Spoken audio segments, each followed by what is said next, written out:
सीतेभ्य ओम जय जय जय नमो हरिताण नमो सीताण नमो हरियाण नमो वैचारण नमो वैसोकाम ओंकारं बिंदुसहितं नित्यज्ञायति योगिनः कामं मोक्षं च ओंकाराय नमो नमः अविरल शब्दों प्रशाली सकल भूतल मंत्र मुनिवीर पाति तीर्था सर्वती अर्थुनो दुरिता अज्ञान ते निरंजनाम ज्ञानांते चलाकिया चक्षुरुन्मिलितं येन तस्मै श्री गुरुवे नमः श्री परम गुरुवे नमः परंपराचार्य श्री गुरुवे नमः सकल कलुष विध्वंसकम श्रेताम परिवर्तकम धर्म संबंधकम भव्य जीवने प्रतिबोधकारक विदम शास्त्रम श्री पाठप्राणाम ले अस्य मूल कर्तारे श्री सर्वज्ञ देवा तदुत्तरगण कर्तारे श्री गंधर्व देवा प्रतिगंधर्व देवा तेषां मनोतुतर माध्यम श्री शुभचनाचार्य विरचितम सर्वे श्रोतारे साधुत्या सर्वन्तु मंगलम भगवान वीरो मंगलम गौतम मणि मंगलम कुमारो जयन मंगलम सर्वं मंगलम सर्वकल्याणं प्रधानं तो धर्माणां जयं जयं जयं जयं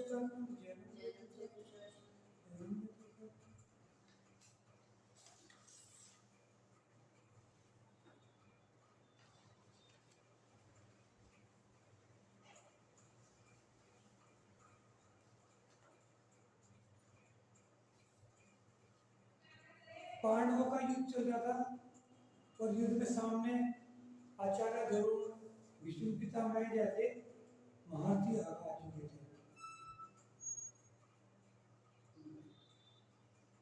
कल लास्ट में युद्ध किन किन के बीच में चल रहा था? हाँ, पितामह और अर्जुन के बीच में चल रहा था।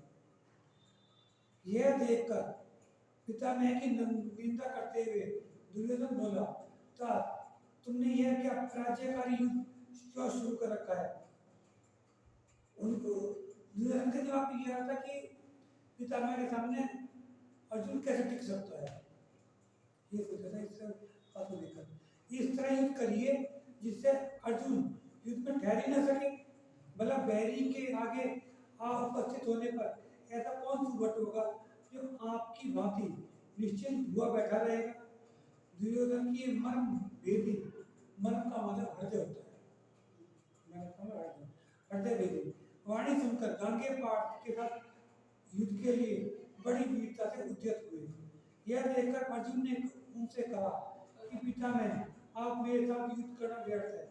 मैं अभी आपको हिमालय भेजकर इस युद्ध का समाप्त किए देता हूँ। इसके बाद वे दोनों सुबह बड़ी क्रूरता से युद्ध करने लगे। इसी बीच द्रोण आकर दृष्टद्युम्न पर झपटे। उन्होंने महायुद्ध कर थोड़ी देर में दृष्टद्युम्न की ध्वजा को हर लिया। यह देखकर धृष्टार्जुन ने द्रोण के छत्र, ध्वजा आदि को हर लिया। तब शत्रु को दुख देने वाले द्रोण ने धृष्टार्जुन पर शक्तिबाण छोड़ा, जिससे कि वह भी धृष्टार्जुन ने आधे क्षण में ही छेद दिया। यह देखकर धृष्टार्जुन ने पितामह के ऊपर गदा चलाई और पितामह ने उसे बीच में ही वारण कर दिया। इसके बाद गदा वारण कर बाएं हाथ में ढाल लिए और दाहिने हाथ में तलवार लिए युद्ध के लिए तैयार होकर द्रोण आए। उधर गदा को हाथ में लिए भीम दौड़ा और ने महोन्नत कलिंग पुत्र को मार गिराया एवं बल से उद्यत होकर वह कौरवों को त्रास देता हुआ, दिशाओं को कष्ट में बनाता हुआ, रण में युद्ध शत्रुओं को दलता हुआ कीड़ा करने लगा। उसने अपनी गदा के आघात से बैरियों के साथ साथ 700 रथों को भी चूर कर दिया और उसने पृथ्वी के बिलों को पूर दिया। इस प्रकार रणोन्नत बलवान भीम ने अपनी गदा के बल से 1000 हाथियों को चूर कर उन्हें जयलक्ष्मी को प्राप्त किया। इसी बीच चेतन कला में निपुण वीर द्रोणाचार्य ने धृष्टाद्युम्न की तलवार को छेद दिया, जैसे कुठार वृक्ष को छेद देता है। उधर अभिमन्यु ने द्रोण के रथ को छीन भिन्न कर दिया। इतने में दुर्योधन का पुत्र सुलक्षण लक्ष्मण आदम का उसने अभिमन्यु के धनुष को तोड़ डाला तब अभिमन्यु ने दूसरा धनुष लेकर शत्रु को हटाने लगा। उसे इस प्रकार असहाय देखकर एक साथ हजारों ही शत्रु ने आकर उस पर ओढ़ बना और महावीर अभिमन्यु को सभी ओर से घेर लिया। इस तरह घेर के मारा। तब हाथ में गांडीव धनुष उठा पार्थ आया और उसने शत्रुओं को बाती बात में तीतर बितर करके अपने वीर पुत्र को स्वतंत्र करा दिया। जैसे वायु मेघों को तीतर बितर करके सूर्य को स्वतंत्र कर देता है, इस प्रकार योद्धाओं का युद्ध होते होते 9वां दिन आ गया। तब शिखंडी युद्ध के लिए गांगे को ललकारा। उस समय पार्थ ने शिखंडी से कहा कि वैरियों को ध्वंस करने के लिए समर्था समर्थ मेरा यह बाण लो, तुम इसके द्वारा वैरियों को ध्वंस करो। देखो, इस बाण के द्वारा मैंने पहले खंड में वन को दग्ध किया था, अगर तुम इस शक्ति पे कुछ भी संदेह न करो। यह सुनकर वीर शिखंडी ने उस बाण को ले लिया और बैर को ध्वंस करता हुआ वह यम की तरह युद्ध के लिए उठ खड़ा हुआ। गांगे और शिखंडी दोनों ही वीर आपस में भीषण युद्ध करने लगे। लेकिन यहाँ पे है कि एक अंतर आता है कहानी में, जो हम पढ़ते आए जब उसमें ये पढ़ने को मिला था शिखंडी नपुंसक था और भीष्म पितामह का नियम ये था कि वे नपुंसक पर वार नहीं करेंगे और इसलिए अर्जुन ने शिखंडी को आगे खड़ा होकर पीछे से वार कर दिया और शिखंडी को देखते ही उन्होंने धनुष बाण रख दिए थे। ये पढ़ने को मिला, लेकिन यहाँ समझ में आ रहा कि शिखंडी न तो कोई नपुंसक था, वह एक महावीर योद्धा था और उसने खुद भीष्म पितामह से युद्ध किया और भीष्म पितामह के बीच में युद्ध हो रहा है। इसलिए बीच में बताता हूँ मैं कि जिसे पता जाए कि दूसरे धर्म में क्या पढ़ने को मिला है। उन्हें युद्ध करते हुए बहुत समय बीत गया, उसमें तो कोई भी नहीं जीत पाया। इसी समय दोनों को सिंह की तरह भिड़ते देखकर देवताओं ने उनकी बुरी बुरी प्रशंसा की। यह देखकर बुद्धिमान दृष्टद्युम्न ने शिखंडी से कहा, शिखंडी तुमने तो युद्ध बहुत किया है, पर अब तक गांगे रण के मेघ की तरह गरज रहे हैं। उनका रंग भी वैसे का वैसे ही अखंड है एवं पता कभी वैसे की वैसी उड़ रही है। फिर तुम इस युद्ध से लाभ ही क्या होगा? अतः अपने पराक्रम की बराबर काम में लाकर शत्रु का सिंह नाश करो। तुम निसहाय नहीं हो, तुम्हारी पीठ पर शत्रु को पीट डालने वाला पार्थ है। अतः और विराट भी इस मारण में तुम्हारा सहायता कर रहे हैं। यह सुनकर शिखंडी को बहुत जोश आया, उसने धनुष चढ़ा एक साथ असंख्य बाणों को छोड़कर धनुधर पितामह को बाण से कूद दिया, जैसे मेघ आकाश को कूद देते हैं। यह देखकर कौरवों की सेना में ने भी शिखंडी पर बहुत बाणों की वर्षा की, परंतु उसके बाण उसे न लगे, मानो कि उससे डरते थे। इसी समय वर्ष जैसे कठोर मुंह वाले बाणों को दृष्टद्युम्न भी छोड़ रहा था और शत्रुओं के वक्ष स्थल को पर्वत की वट की तरह घाव करते थे। उधर गांगे के छोड़े हुए बाण आकर शिखंडी के हृदय पर फूल जैसे लगते थे। उनसे उसे उल्टा सुख ही होता था। ठीक ही है, पुण्य की वजह से कष्ट भी सुख रूप हो जाता है।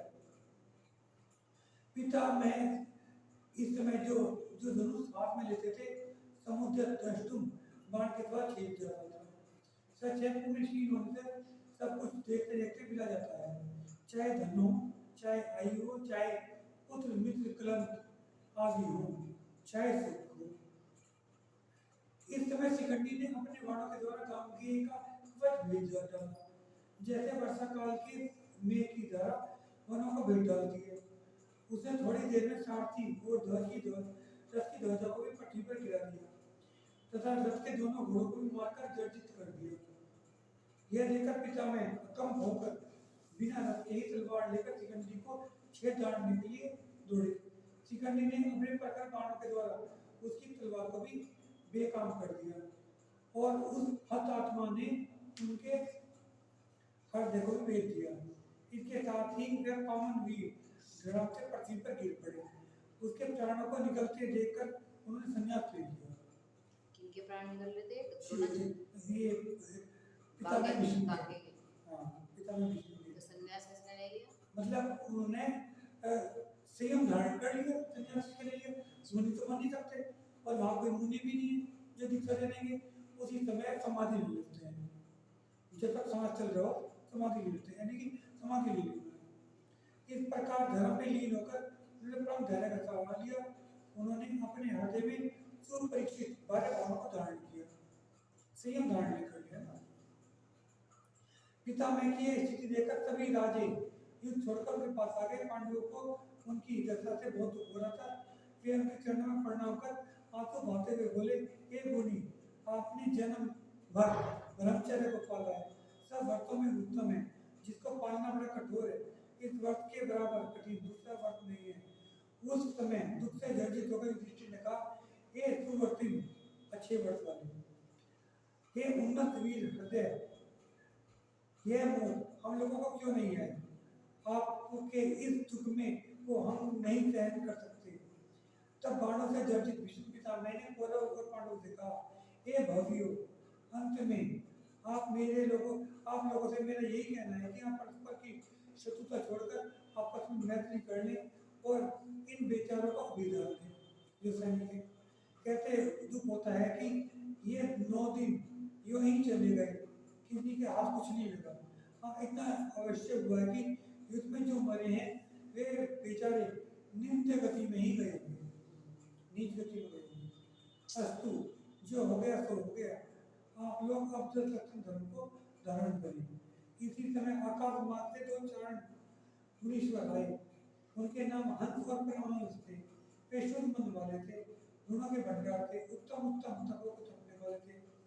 उनके चरण कमल आकाश में चलने के कारण अति उज्जवल और धूल दूषित न थे। उज्जवल थे, धूल दूषित न थे। वे महाभाग विष्णु पितामह के पास जाकर बोले, हे महापुरुष, तुम महावीर हो, वीरों के शिरोमणि हो। इस पृथ्वी पर तुम्हारे जैसा कोई दूसरा वीर भी नहीं है।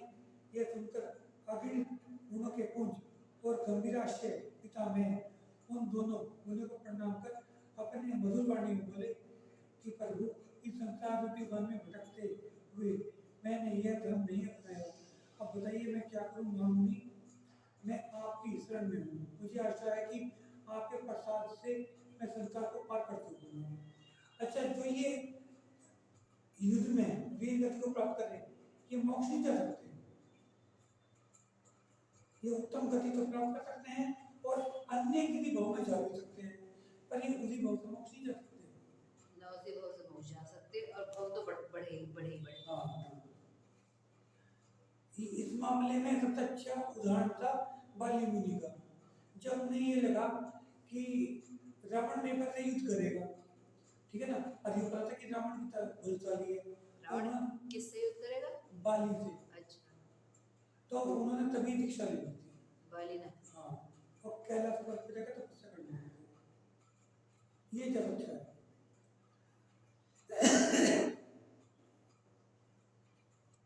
यह सुनकर मुनिराज ने कहा, हे भव्य, तुम सनातन सिद्धों को नमस्कार कर 4 आराधनाओं को धारण करो। तत्व प्रधान को दर्शन आराधना कहते हैं। दीप बता रहे कौन कौन सी आराधना है? 4 आराधना। तत्व पर श्रद्धान करने को दर्शन आराधना कहते हैं। समय दर्शन। अगर तुम भगवान की वाणी पर सच्चा विश्वास कर रहे तो वो सच्चा दर्शन है, ठीक है ना, तो दर्शन आराधना और इसी से सम्यक की आराधना की जाती है। आत्मा के निश्चित ज्ञान को ज्ञान आराधना करते हैं। ज्ञान पे विश्वास करना, ज्ञान को प्राप्त करना ज्ञान आराधना है। और इससे जिनदेव की कही हुई भावना के ज्ञान की आराधना होती है। चैतन्य स्वरूप में प्रवृत्ति करने को चैतन्य आराधना करते हैं। वह तो उदाहरण करना, ठीक है ना। और इससे कर्म की निवृत्ति, आत्मा की प्रवृत्ति की आराधना की जाती है। और जो 2 प्रकार का तप हो जाता है, 2 तरह का संयम दिया जाता है, उसे तप आराधना कहते हैं। इन सब आराधनाओं में निश्चय और व्यवहार का संबंध लगा हुआ है। इस प्रकार की आराधनाओं की विधि बताकर वे महामुनि चले गए और इधर गुणी पितामह ने इन आराधनाओं को आराधना करना शुरू किया। इसके बाद उन्होंने चारों प्रकार के आहार और शरीर की ममत्व छोड़कर दर्शन ज्ञान साहित्य में लीन होकर संलेखना ग्रहण की और सभी जीवों से क्षमा कर और सबको क्षमा करके पंच नमस्कार मंत्र को जपते जपते अपने जीवन की लीला समाप्त की। वह जाकर ब्रह्म में पांचवें स्वर्ग में देव हुए। लोकांतिक देव नहीं हुए, ठीक है ना, ये ब्रह्मलोक में गए कांगे पांचवें स्वर्ग में, जहाँ की भव्य जीव सदा आत्मा से उत्पन्न हुए सुखों को भोगते हैं।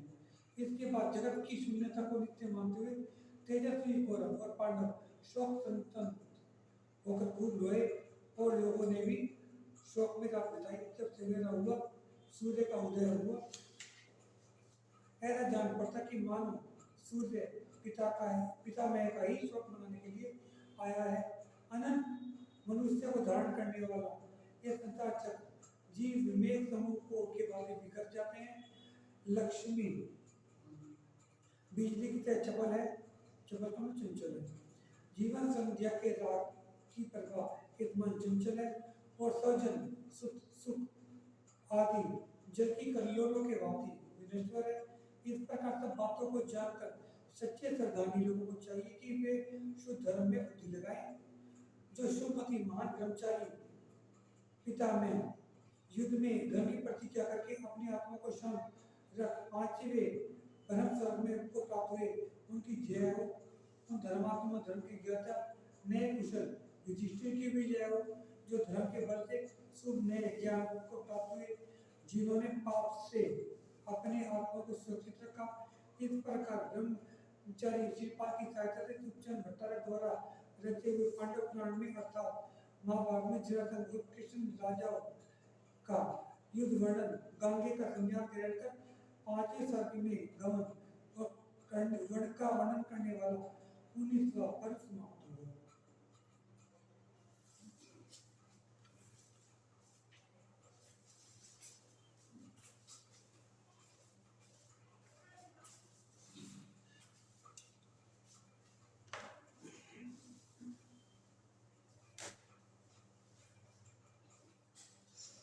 उन धर्मनाथ प्रभु को नमस्कार, जो धर्म के उपदेशक हैं, धर्मयुक्त और धर्मशाली हैं, जो अन्य जीवों को भी धर्मात्मा बनाते हैं और धर्मराज को हरने वाले हैं।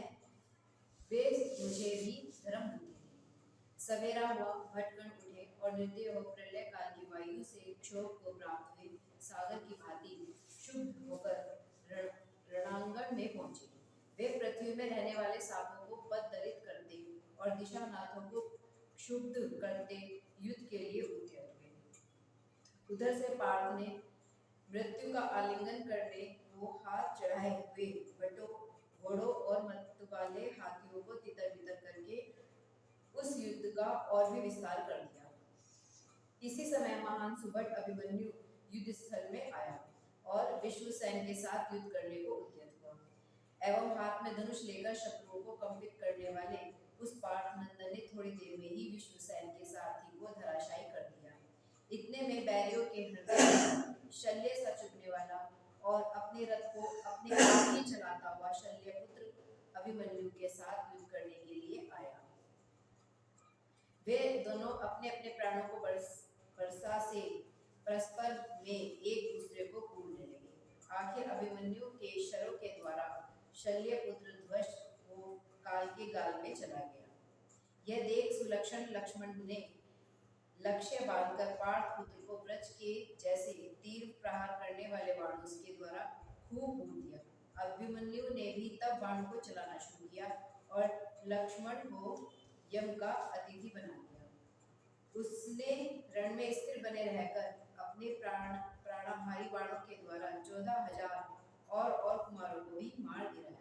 इस समय वह भद्र रण कीड़ा करता हुआ और महान महान शत्रुओं को पृथ्वी की गोद में लिटाता हुआ ऐसा शौकता था, मानो हाथियों को तितर बितर कर उसके मस्तकों को विदा रहा पराक्रमी सिंह ही है। यह देख दुर्योधन को बड़ा क्रोध आया, उसका मन अत्यंत क्षुब्ध हुआ। उसने मधुर माया भरे शब्दों द्वारा उत्साह देते हुए अपने महान शरों की ओर बड़ी आशा से देखा। उसके स्नेह स्नेह से कृतज्ञ हो वीरगण विचित्र और चंचल हाथी घोड़ों तथा रथों पर सवार होकर युद्ध स्थल को चले। वे कठोर शब्दों का प्रयोग करते हुए चले जाते थे। उनके चेहरे भयंकर हो रहे थे। उनके साथी सुलक्षणों से लक्षित द्रोण भी शत्रु दल को भयभीत करता हुआ चला। कलिंग और कर्ण भी युद्ध स्थल में पहुंचे। दोनों ओर की सेना की मुठभेड़ हुई। अभिमन्यु ने थोड़ी ही देर में कलिंग के हाथी को मार गिराया और कर्ण के गर्व को खर्व कर दिया एवं उसने द्रोण को भी जरा की तरह अपने शस्त्र प्रहार से बात ही बात में जर्जरित कर दिया। बात यह है कि अभिमन्यु ने जहाँ जहाँ युद्ध किए वहाँ सब जगह ही उसने विजय पाई। इस समय ऐसा कोई वीर न था जो युद्ध में उसका सामना करता। और सच यह है कि मत वाला होने पर भी हाथी सिंह का सामना नहीं कर सकता। उस समय रणस्थल में घोड़े, हाथी, रथ, प्यादे वगैरह कोई भी ऐसे न बचे जो अभिमन्यु के बाण के लक्ष्य ना हुए हों, उनके बाण द्वारा ना भेदे गए हों। यह देख अपनी सेना की रक्षा करते हुए वीर अक्षय कुमार ने 10 बाणों को छोड़कर अभिमन्यु को घायल कर दिया। तब वह शुद्ध बुद्ध रहित हो पृथ्वी पर गिर पड़ा। बात थोड़ी देर में हुई। जब उनकी मूर्छा दूर हुई तब वह फिर उठा खड़ा हुआ और धनुष लिए दौड़कर आते हुए तेजस्वी अश्वत्थामा को उसने अपने बाणों की मार से एक क्षण में ही विमुख कर दिया। यह देख कर्ण ने द्रोणाचार्य से पूछा कि गुरुवर, अभिमन्यु ने लक्ष्मण को आदि लेकर हजारों कुमारों को यमलोक पहुंचा दिया, परंतु उसे कोई भी नहीं मार सका। तब बताइए कि वह भी इस काल जैसे कराल युद्ध में मरेगा या नहीं। सुनकर द्रोण ने कहा कि कर्ण, भला तुम ही कहो कि जिस रणशौंडी ने अकेले ही इतने बड़े राजाओं को पिछाड़ दिया, उसे कौन मार सकता है।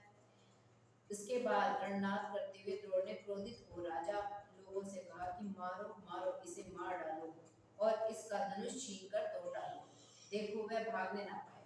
द्रोण की वीरवाणी सुनकर राजा लोग जोश के साथ उठे और न्याय अन्याय कुछ न गिनकर रणनाद करते हुए वे एक साथ उस पर टूट पड़े। परंतु उस बलि ने अकेले ही उन सबसे युद्ध कर क्षण भर में ही उन्हें पराजित कर दिया। लेकिन थोड़ी देर में पुनः उद्यत हो वे सब बड़े जोश के साथ फिर युद्ध में आ डटे और उन्होंने कुमार की पताका सहित रथ छिन्न भिन्न कर डाला।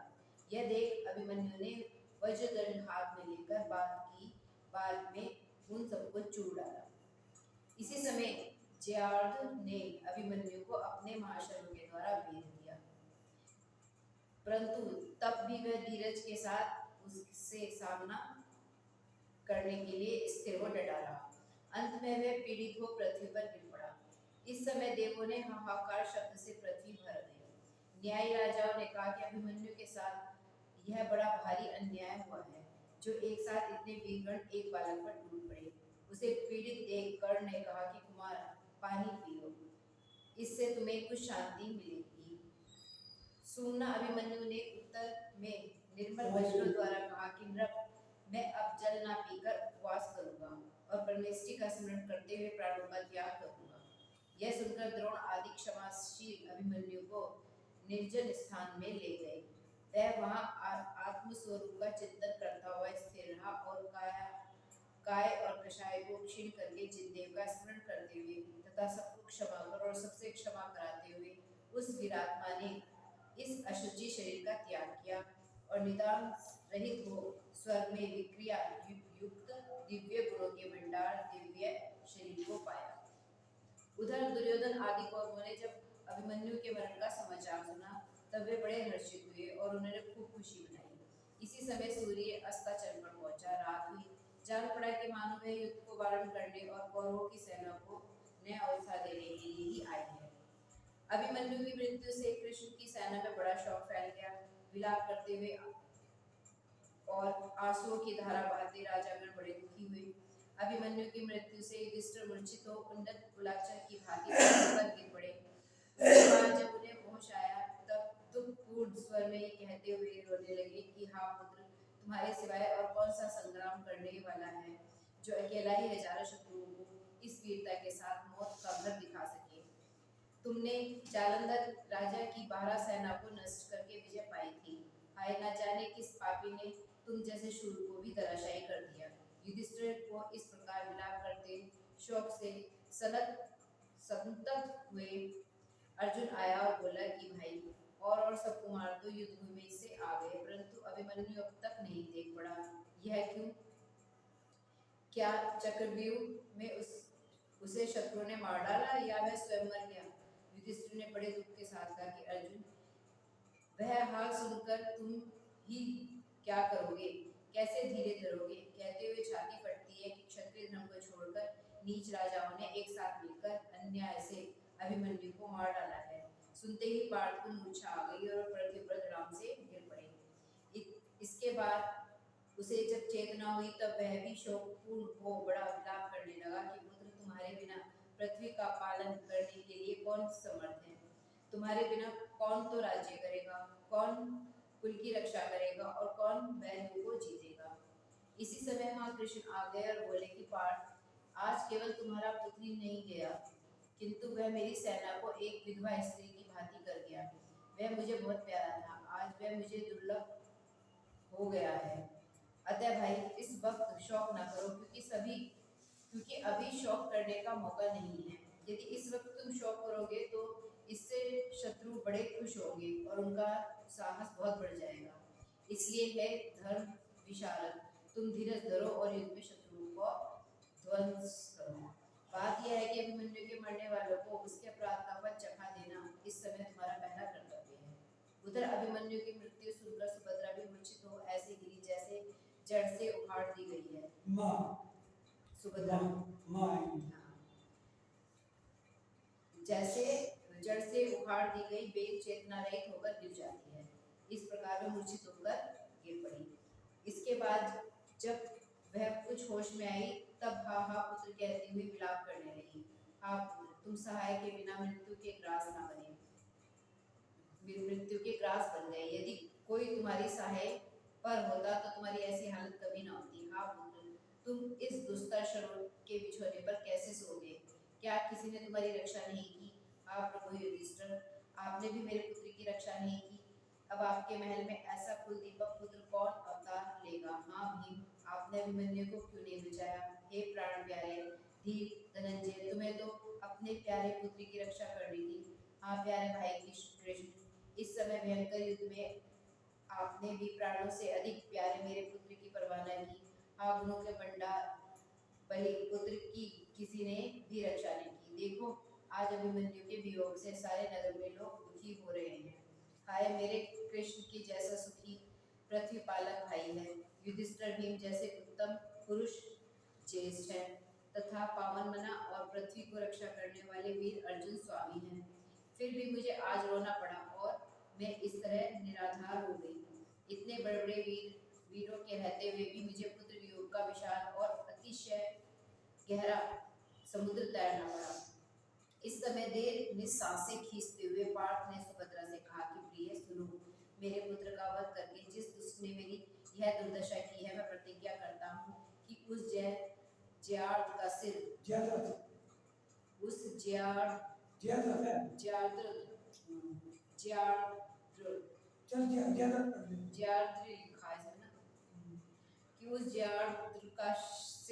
यदि मैं धड़ से जुदा न कर दूंगा तो अग्नि प्रवेश करूंगा, क्योंकि मुझसे अपने प्रिय पुत्र की यह दुर्गति सही नहीं जाती है। प्यारी, अब तुम न रो, किंतु धीरज की शरण लो और पानी लेकर मुंह धो लो। इसके बाद कृष्ण ने धैर्य देते हुए सुभद्रा से कहा कि बहन, तुम शोक मत करो। शोक करने से अब कुछ हाथ लगने का नहीं, क्योंकि जो कुछ होना था वह हो चुका। अब इसके लिए शोक करने से भी लाभ ही क्या है? और देखो, ये संसार चंचल है, विचित्र है तथा इसका यह हमेशा का नियम है कि इसमें जीवों को कभी सुख नहीं मिलता और कभी दुख भी भोगना पड़ता है। इसमें सदा सुखी कोई नहीं रहते और ना कोई सदा स्थिर ही रहते हैं, किंतु इसी सुख रूप हालत में विलीन हो जाया करते हैं। बात यह है कि संसार में जीव हमेशा ही जन्म मरण के चक्कर लगाया करता है और दुख भोगते हैं। बहन, इस संसार में पहले भी तो अपने पूर्व पुरुष स्वयं अपनी रक्षा न कर सकने के कारण काल का शिकार बन गए हैं। तुम नहीं जानती और अपनी ही नहीं किंतु सारे संसार की ही यही हालत है। कारण है कि संसार रहट की घड़ियों के समान उलट पुलट होते रहने वाला है और यही कारण है कि यहाँ कोई भी स्थिर नहीं है, सभी अस्थिर है दिखते हैं, सभी कर्मों के चक्कर में पड़े हुए हैं। कर्म जैसा उन्हें नचाते हैं वैसे ही वे नाचते हैं। कृष्ण ने इस प्रकार अपनी बहन को बहुत कुछ समझाया और उसे धीरज दिया। उधर जार्द ने किसी हितैषी ने उसे जाकर यह समाचार दिया कि भद्र पार्थ ने आपको मार डालने का दृढ़ संकल्प किया है, इसलिए आप उनकी शरण में जाइए, नहीं तो परिणाम बहुत ही बुरा होगा। आप अपनी स्थिति कायम न रख सकेंगे। आश्चर्य है कि आप मृत्यु की आंखों के आगे घूमते रहते हो, बेफिक्र बैठे हैं। यह सुनकर जयाद चिंताओं से घिर गया और बहुत देर तक सोच विचार करता रहा। यह सोचकर उसका हृदय हिल उठा कि प्रभात होते ही यम की भांति क्रोधित हो वीर अर्जुन मेरे मस्तक को धड़ से जुदा कर देगा। कुछ स्थिर न कर सकने के कारण वह दुर्योधन के पास गया और उसने कहा कि मैं बड़ा भयभीत हो रहा हूँ, मुझ पर बड़ा संकट आने वाला है, अतः अब तो वन में जाकर निर्दोष तप धारण करूंगा, जहाँ की फिर अर्जुन का भय कभी कानों तक में भी सुनाई नहीं देगा। धनंजय ऐसा बली है कि जब वह धनुष बाण लेकर युद्ध में रहता है तब सुर असुर कोई भी उसका सामना करने के लिए समर्थ नहीं होते।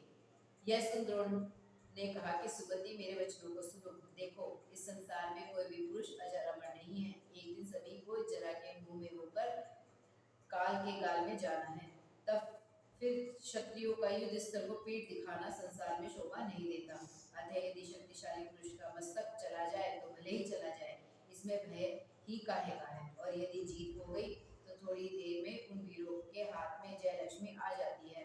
अतः मरने से तुम्हें भयभीत नहीं होना चाहिए। और एक बात यह भी है कि आज सूर्यास्त के समय में ही अर्जुन यमलोक को प्रणय कर जाएगा, क्योंकि उसकी प्रतिज्ञा ही ऐसी है। फिर बताओ तुम्हें मारेगा ही कौन? तुम निश्चित होकर रहो, डरो मत। यह सुनकर जयाद जय की वांछा से स्थिर हो गया और उसने सारी चिंताएं छोड़ दी। रात बीत चुकी, सवेरा हुआ। धनंजय का जासूस युद्ध की खबर लाने को रवाना हुआ। उसे एक आदमी मिला, उससे उसने पूछा कि रण में जयाद का रथ कैसे जाना जाएगा, उसकी विशेष पहचान क्या है। उस आदमी ने उत्तर में कहा कि कौरव राजाओं ने बड़ा विषम चक्रव्यूह रचा है, उसके भीतर उन्होंने जयाद को रखा है, अतः वह दिखाई तक नहीं पड़ता। उनके पहचानने की तो बात ही अलग है। बात यह है कि वह इतना सुरक्षित है कि उसे मनुष्य की तो बात ही क्या है, देवता भी नहीं देख सकते। यह सुनकर अर्जुन ने कहा कि जयाद की चाहे देव ही क्यों न रक्षा करे, परंतु मैं उसे आज बिना मारे नहीं छोड़ने का नहीं। यह कहकर वह एक यक्ष के चबूतरे पर कुशासन डालकर स्थिरता से बैठ गए और धीरज के साथ शासन देवता की आराधना करने लगा। वह स्थिर चित्त मन शासन देवताओं से संबोधन करके बोला कि यदि मैंने जिन देव, जिन धर्म और जिन की सच्चे दिल से आराधना की है, तो हे शासन देवता, तुम प्रकट होकर मेरी सहाय करो। यह जिनदेव का ध्यान कर ही रहा था कि उसी समय माँ शासन देवी आई और वह कृष्ण तथा पार्थ से बोली कि प्रभु कृष्ण, पार्थ और महामना नेमी प्रभु जैसे महात्मा जहाँ जहाँ कहीं भी होंगे, मैं सदा उनकी सेवा करूंगी। आप मुझे जो भी चाहे आज्ञा कीजिए। ये सुनकर उन्होंने उससे वैरी के संबंध में सारा हाल कहा, जिसे सुनकर शासन देवी बोली कि आप शीघ्र मेरे साथ चलिए, आपके सब कार्य सिद्ध होंगे। देवी के कहने पर पार्थ और कृष्ण उनके साथ गए। वे कुबेर के स्नान की बावड़ी में पहुंचे। बावड़ी सुख की खान थी, सुंदर थी, सुमन जैसे कमलों से पूर्ण थी और हंस सारस आदि की क्रीड़ा की स्थान थी। मणियों की उसकी सीढ़ियां थी और जल की कलोलों से वह व्याप्त थी। वहां पहुंचकर देवी ने पार्थ से कहा कि पार्थ, इस बावड़ी के गहरे जल में विशाल फण वाले भयंकर दो सांप रहते हैं, उनका तुम बिल्कुल भय न कर बावड़ी में प्रवेश कर उन्हें पकड़ लो। वे दोनों नाग तुम्हारे शत्रु को शल्य की तरह चुभेंगे और उनके लिए काल का काम देंगे। यह सुन निपुण पार्थ उसी दम बावड़ी में घुस गया और उसने विघ्नों को हरने वाले उस नाग युगल को पकड़ लिया। यह देख देवी ने उससे कहा कि इन दोनों नागों में से एक तो शर का काम देगा और दूसरा धनुष का। यह सुनकर धनुषधारी अर्जुन और कृष्ण को बड़ा संतोष हुआ। इसके बाद देवी ने पार्थ से कहा कि पार्थ, इनके द्वारा वैरी की जीत जाट के मस्तक को काटकर प्रसन्न हो, परंतु सुनो, जाट का पिता मन में विद्या के साधने की इच्छा से तप कर रहा है, अतएव जाट को मारकर ही तुम न रह जाना, किंतु जाट के मस्तक को काटकर तुम उसके पिता के पास वन में जाना और उसके हाथों में वह सिर रख देना। ये कहानी वहां पे दी है। तुम जो ही उनके हाथों में जाट का मस्तक रखोगे, त्यों ही वह भी काल कल्पित हो जाएगा और इस तरह तुम शत्रु रहित हो जाओगे। बस शत्रु के संबंध में इसके सिवा और कोई उपाय करने की आवश्यकता नहीं है, यही उपाय बस है। देखो, मैं देवी के इन वचनों से पार्थ को बहुत संतोष हुआ और वह धनुष बाण लेकर कृष्ण के साथ साथ अपनी सेना में चला आया। सवेरा हुआ, मानो लोगों को युद्ध का दृश्य दिखाने के लिए सूरज निकला है। अभय पक्ष ने सबल योद्धा युद्ध के लिए उठे। इस समय जाट को धीरज देकर द्रोण ने कहा कि वत्स, चिंता को छोड़ो, अपने दिल को स्वच्छ रखो और आनंद से रहो, मैं तुम्हारी रक्षा करूंगा। इसके बाद द्रोणाचार्य ने जाट की रक्षा के लिए 14,000 हाथियों के घेरे के बीच में उसे रखा और उन हाथियों के चारों ओर 3 घेरे और डाले, जिनमें पहला घेरा 1,00,000 घोड़ों का था, दूसरा 60,000 रथों का और तीसरा 20 लाख प्यादों का था। इस तरह से जाट की रक्षा का ठीक ठीक प्रबंध कर चुकने पर समुद्र की भांति धीर बुद्धि द्रोण ने अपने पक्ष के राजा लोगों से कहा कि आप लोग तो जाट की रक्षा करें और मैं उधर रण में शत्रु का नाश करने के लिए जाता हूँ। मैं निश्चय से उनका ध्वंस करूंगा। इसी समय सिंह की भांति पराक्रमी कृष्ण ने युधिष्ठिर से कहा कि हम लोग बिल्कुल ही कर्तव्यहीन हैं। युधिष्ठिर ने कहा कि हम लोग बिल्कुल ही कर्तव्यहीन हैं। इस प्रकार बैठे बैठे हम कर क्या सकते हैं, जान पड़ता है हमारे वश की बात नहीं है। यही कारण है कि पार्थ की प्रतिज्ञा का निर्वाह करने के लिए इतने समय तक वन में रहना ही व्यर्थ ही हुआ। सचमुच हम लोग अकिंचितर ही हैं। लोग हर एक बात आसानी से कह तो देते हैं, परंतु फिर उनका निर्वाह करना उन्हें भारी दुर्लभ पड़ता है। वो उनको एनर्जी दे रहे। यह सुनकर केशव ने कहा कि महाराज, आप कोई शंका ना करें, आपके सब कार्य निर्विघ्न सिद्ध होंगे और आप ही कुरुंजांगल देश का राज्य करेंगे। इसी समय पार्थ ने प्रणाम कर युधिष्ठिर से कहा कि देव आज्ञा कीजिए, मैं आपको अपनी भुजाओं का पराक्रम दिखाऊं। यह सुन महामना युधिष्ठिर ने धनंजय को बड़ी प्रसन्नता से युद्ध प्रयाण की आज्ञा दी। युधिष्ठिर की आज्ञा पाते ही अर्जुन रथ पर सवार होकर कृष्ण के साथ चला गया। युद्ध के सूचक भयंकर बाजे बजे। रणनाद करते हुए सैनिक, चिंगाड़ते हुए हाथी, हिंसते हुए घोड़े, विजय के गीत गाते हुए करोड़ों प्यादे और रथ समूह चले। युद्ध स्थल में पहुंचकर वे धीर सुबट बैरियों के मस्तकों को छेदते हुए तथा पृथ्वी को खून से तर करते हुए उमड़ कर घमासान करने लगे। वीर पार्थ ने शत्रु के रथों को तोड़ गिराया, चिंगाड़ते हुए हाथियों को, सुंडा दंडों को छीनकर उन्हें भी धराशायी कर दिया, जिनसे मार्ग बिल्कुल रुध गया, कहीं से निकलने को जगह ही न रही। बात ही बात में योद्धाओं के धड़ नाचने लगे, लहूलुहान मस्तकों से पृथ्वी तर हो गई। इस महारण में ऐसा कोई सुबट न रहा जो खून से न रंगा गया हो। यहाँ तक कि वहाँ रक्त का बड़ा भारी प्रवाह निकला, जिसमें तैरने के लिए असमर्थ होकर योद्धा कहीं ठहर न सके। जैसे अगाध समुद्र में न तैर सकने के कारण लोग वहीं ठहर नहीं करते, कहीं भी ठहरा नहीं करते। इसी समय अपनी सेना को मार के मारे भागती हुई देखकर द्रोण ने उन्हें धीरज देते हुए कहा कि वीर भटकर, आप लोग ना भागे, ना भय करें। ऐसा करने से हम लोगों को बड़ा लज्जित होना पड़ेगा, और जहाँ मैं हूँ वहाँ आप लोगों को भय ही क्या है। आप लोग स्थिर हो, निर्भय होइए। द्रोण के वचनों को सुन सब सुबटगण भागते हुए ठहर गए। इसी बीच में अर्जुन और कृष्ण ने आकर द्रोण को प्रणाम कर कहा कि प्रभु, आपसे हमारी प्रार्थना है कि इस युद्ध में योग न देकर आप रणस्थल से वापस चले जाएं। आपके होते हुए हम आपके पूज्य गुरु को लांघकर शत्रु सेना का विध्वंस कैसे करें। यह सुनकर उत्तर में द्रोण ने कहा कि मैं रणस्थल से वापस कैसे जा सकता हूँ। मुझे तो तुम लोगों के साथ युद्ध करना होगा। एक बात और है जो तुम्हारे ध्यान देने योग्य है, और वह यह है कि मैंने आज तक जिसकी भी रक्षा की है संसार में वही पुरुष अमर हो गया, और जिसे मारा है वह सदा के लिए सो गया। अतः इस पर विचार कर ही तुम्हें युद्ध में बढ़ना चाहिए। यह सुनकर पार्थ का हृदय क्रोध से भर गया। वह फिर उसी समय रथ में सवार हो धनुष संधान कर युद्ध के लिए चल पड़ा। यावाणी के ज्ञान से सूझे लोकालो सोमानी मस्तक नो सदा देतु हे जिन्वानी